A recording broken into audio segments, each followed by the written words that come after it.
ప్రతి ఒక్కరిలోనూ ఓపిక అనేది ఉంటుంది. కానీ అది ఎంతవరకు ఉండాలో అంతే ఉంటుంది. దానిని అలానే ఉంచండి. అది నశించిన రోజున ఆ మనిషిలో మరో మనిషి కనిపిస్తాడు నేస్తమా. ప్రతి ఒక్కరిలోనూ ఓపిక అనేది ఉంటుంది. కానీ అది ఎంతవరకు ఉండాలో అంతే ఉంటుంది. దానిని అలానే ఉంచండి. అది నశించిన రోజున ఆ మనిషిలో మరో మనిషి కనిపిస్తాడు నేస్తమా. మనం ఎంత మంచితనంతో బ్రతుకుతున్నా కూడా మనం చేసే ఒక చిన్న పొరపాటు కోసం ఈ లోకం ఎదురు చూస్తూనే ఉంటుంది.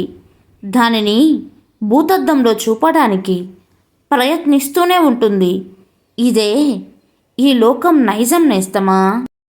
ఈ మనుషులకు ఎంత ఎక్కువ అందుబాటులో ఉంటే అంత ఎక్కువ అలసైపోతామని కాస్త ఆలస్యంగా అయినా చాలా బాగా అర్థమైంది నేస్తమా. సంతృప్తి లేని వారికి ఎన్ని రూపాయలు దొరికినా దండగే.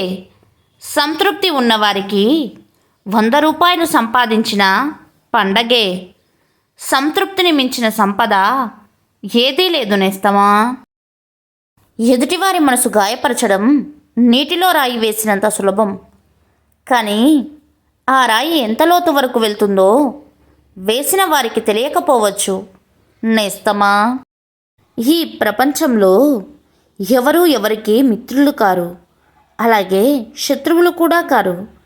అవతలి వాళ్ళ మనకి మిత్రులు కావాలన్నా శత్రువులు కావాలన్నా అది మన ప్రవర్తన మీదే ఆధారపడి ఉంటుంది నేస్తమా. జీవితంలో ఆశని ఎప్పటికీ కోల్పోకు.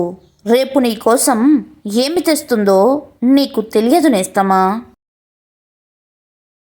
జీవితంలోని సమస్యల నుండి తప్పించుకోవడానికి పరిగెత్తడం అనేది పరుగు పందెం లాంటిది.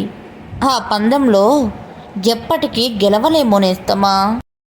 నడిచేటప్పుడు దారిలో తగిలిన రాయి చేసే గాయం కన్నా జీవితంలో నమ్మిన మనుషులు చేసే గాయాలే ఎక్కువ బాధపడతాయి నేస్తమా.